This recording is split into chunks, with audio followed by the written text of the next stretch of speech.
What's up, guys? Today I'm going to show you how to get a killer snare drum sound. I get comments all the time on my videos. How do you get your snare drum to sound like that? What are you doing to get that snare drum sound? What are your EQ settings? Well, there's a whole bunch of aspects. It's not just one thing. It's not just the drum I use. It's not just the EQ settings or the compression I use. It's a combination of a whole bunch of different things. First, 50% of my sound is the snare drum I use. That is this guy right here. It's a 6.5 by 14 Ludwig Superphonic LM402. The reason it's so distinct in its sound is because of the material it's made out of. It's not a steel. They call it Ludalloy, and it's its own proprietary concoction that Ludwig came up with. And there's something about when you hit this drum, the way that material resonates, that gives it that really distinct sound. Next aspect is the tuning and the heads I use. Now, I use a Remo Emperor on mine. I found that Remo heads sound the best on Ludalloy snare drums. I've tried Evans, they're a little too dead. Remo's got a little more life to them, and the drum seems to resonate more with those heads on it. Next thing is the tuning. I tune my resonant head up from my batter head. When you hit it, it's like a da da da da, like that. The resonant head would be da, the batter head would be da da da da, like that. That's kind of the sound I go for. Now next, this right here is an SM57. That's not the mic I use. Great sounding mic, but that's not what I use. I've been using this. This is not an SM57. This is a piece of crap. But apparently it's not a piece of crap because my recordings have been sounding freaking awesome. This is actually a Pile PDM MIC 78. No joke, you can get one of these on Amazon for $12. This is about $100. This is $12. Now, I did an A-B comparison between these two microphones, and this microphone is actually a little bit brighter and crisper sounding. So this is what I've been using, and I use it on the batter head, and I use it on the snare side head. Where top of my hand is the wires. This is about where the mic is, and if this is the snare bed, this is where the mic is pointing at the wires. That's how I get the wire sound. Next is how I hit it. I don't just hit my snare drum like willy-nilly. I just don't hit it like however my stick comes down on it. I hit what's called a rim shot drums. I don't hit the drum like this. So when I come down, it doesn't bounce off like that. This is going to distort like crazy, man. What I do is I come down and the shaft of the stick and the head of the stick hit the drum at the same time. Hear that? It creates a really distinct sound. And you don't have to hit hard either. That's the thing, man. Like, you can be playing on stage with guitar amps blaring or whatever, and you can just come down and you can barely kiss that drum. Just like that. It just cracks throughout the whole room. So those are all the aspects right off the bat that you got to consider when it comes to getting my snare sound. It's like I said, it's a combination of a whole bunch of different things. What I'm going to show you now is the actual routing and EQ, compression, everything I use to get my snare drum sound in Reaper. So here's another important thing to remember is crap in, crap out. If it sounds like crap going in, no matter what you do in post-production, it's going to sound like crap coming out. So it sounds good before I even hit record. The thing sounds fantastic. Let's do this. Let's get Reaper open, and I'm going to show you how I set up everything. Okay, you can see I have a project open here. I'm going to use all stock Reaper plugin. If you have Reaper, you'll be able to get this sound, okay? These are all come stock with it. There's nothing fancy going on here. So basically how I get my sound is I have a standard channel, and then I use this thing called parallel compression, where I send it to another channel, and I compress that and EQ that. And then I send it to another channel, which is over here, which I call a crush bus, which I even have more compression on. So what that does is it creates all kinds of snap. And then it's sent to my main drum bus. Now, if you think of the main drum bus, that's basically just a volume control for the drum set. Think of it like that, okay? So if we look here on the input tab, or in the routing tab rather, you can see I have all my channels heading to this. All right, so let's start out with our first channel here, which is going to be our snare drum. So I got my snare up. You can hear it. I mean, it doesn't sound bad at all. It sounds pretty good. What I have basically is I have 4 plugins going on this one channel. I have compression, gate, EQ, and then I have saturation, which is like a tape saturation. So it gives the snare a lot of bite. So once I get my sound set up, I'm going to route all of this signal to a second channel, and I'm going to add some more compression, some more EQ on top of that. So that's the parallel compression aspect. So at first things first, let's get this channel sounding good, okay? So the first thing I'm going to do is I'm going to get my compressor going here. Now, I don't like a ton of compression on my main channel. I know a lot of guys recommend like a 4-to-1 on a snare compressor. I think that's a little too much, and I like a slow attack. I don't like a real tight attack.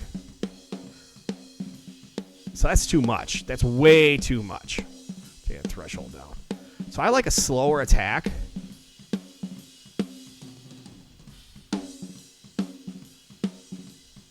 Just kind of tighten that up a little bit.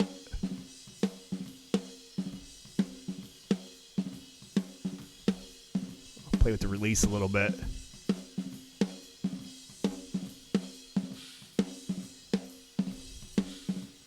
So let's take it off and let's do it with it on. That's off. All right, it's on and it's got a little more snap to it. Okay, so the next thing I want to do is I want to set up my gate. Like, I don't like my gate to close. I guess what I want to say is I want it to let some stuff through. So I don't want it just to like hear the attack of the snare drum and hear that smack and then everything else is gone. I don't like that. What I want to do is I want to get rid of the weird stuff, like some of the hi-hats and the toms coming through, but I still want those ghost notes to come through. So what I do is I just kind of start with the stock snare gate. So enable that.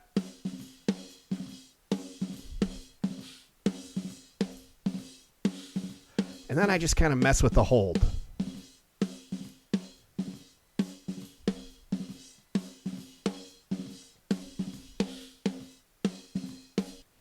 So this wouldn't be letting enough through, in my opinion.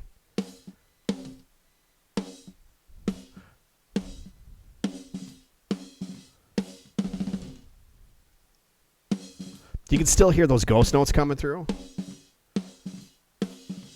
Now that's staying open too long. That's staying open not long enough. So it's a happy medium.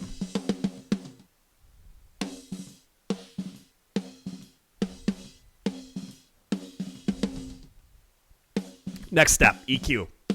So let's enable the EQ. Once again, I start with the stock snare EQ and Reaper, and then I go from there because this is kind of like it hits on the points that I like to accentuate. So we see right here, I don't like this right off the bat.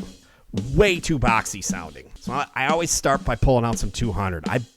I boost it a little bit, but not too much.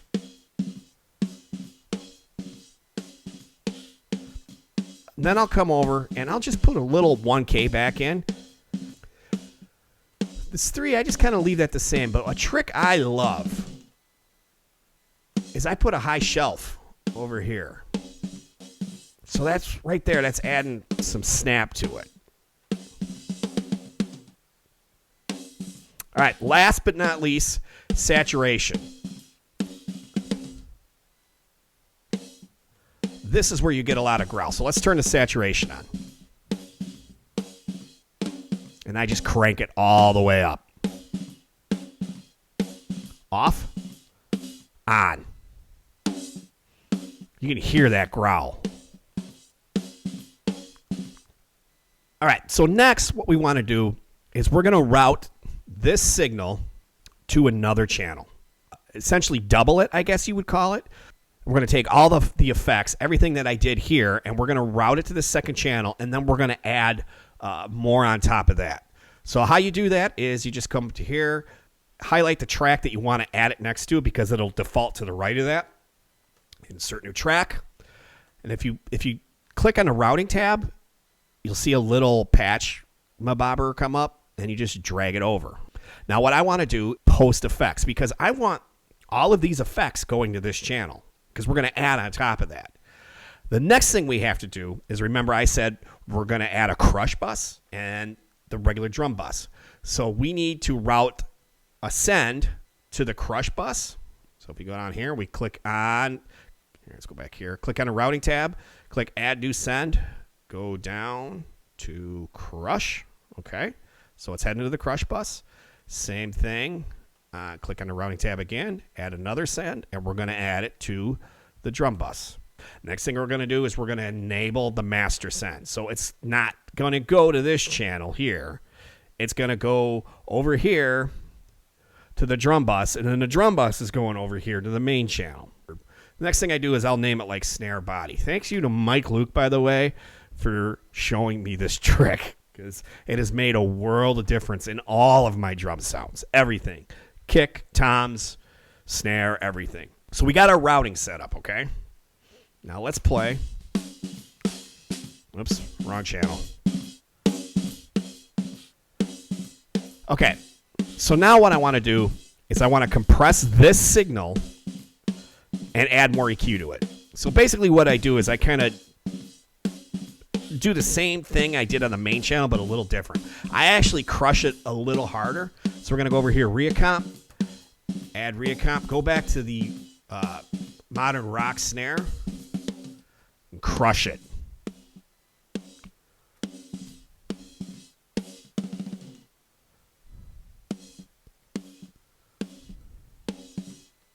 Now, let's blend it in with the other one once.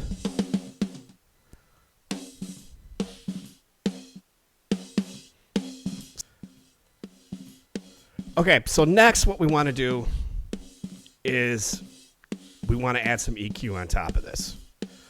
So click the Effects tab, go to RIA EQ, select that.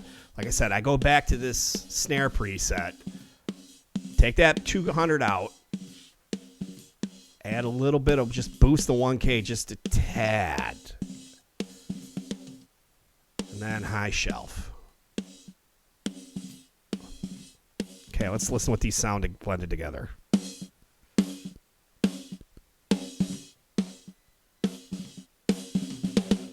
Not bad at all.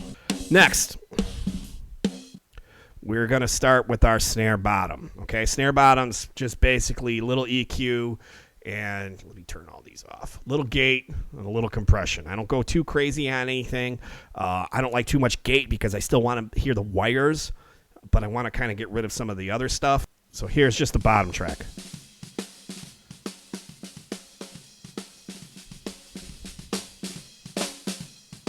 Let's just tighten that up a little bit.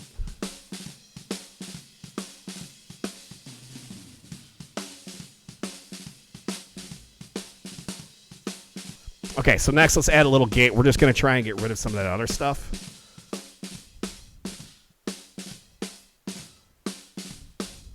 Okay, it's not bad. But the trick is you can still hear the kick drum. So we're going to actually just pull the frequencies of that kick drum out. So here's my kick drum.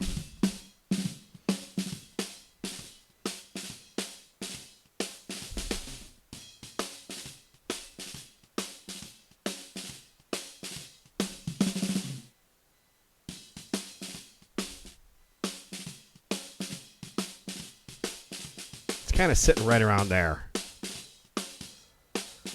And like I said before, I love high shelf. Let's mix them together, see what they sound like.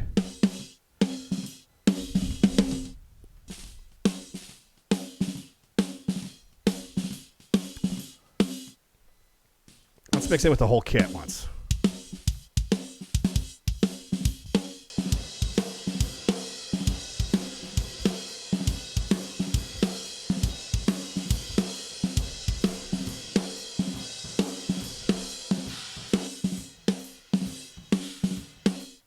Now, let's set up our crush button. So remember, we did all of our routing before. So if we go over here, we're going to go to crush. Crush is just a lot of compression. Cool thing about Recomp is there's a lot of stock compressors in it that you can, stock settings that you can really mess with. So I go to stock drum bus, okay? and then I just add on top of that. So I take the threshold, I guess down. Yeah, I take the threshold down. Okay? So here's the crush bus.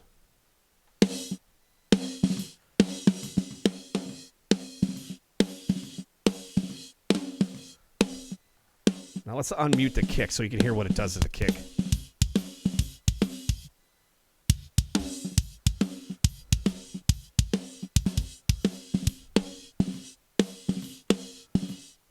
Some guys like to throw a little distortion on here.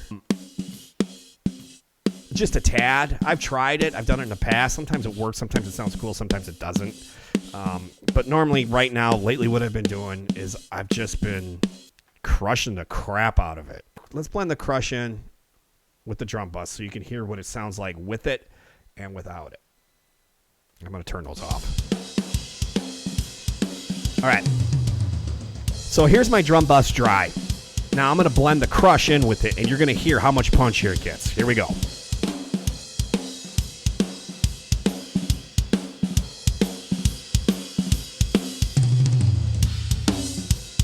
Now if we turn up the snare on the routing tab, more snap.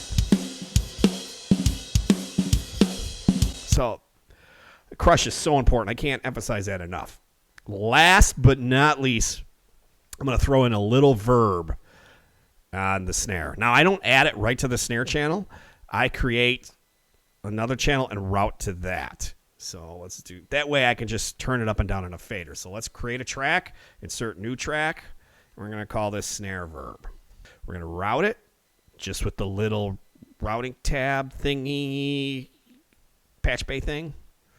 Route it. Post effects. Okay. We're going to affect this channel. We're going to go to, if you have Apple version of Reaper, you will have this. I like this reverb unit. This right there, matrix reverb. And I'd like a Hall 2, okay? And then I leave it completely wet up here. And then I'm going to adjust the amount of reverb on the fader right here, okay? And we send this to the master track. We don't send it to a bus. So let's bring... Okay, so here's my snare. Let's bring the reverb in.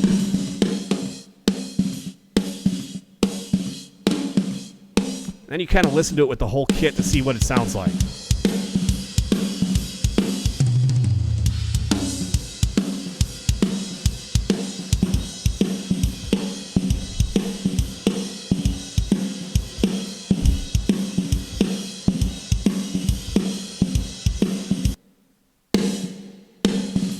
Kind of throw the snare bottom in too so you can hear the mix between the two.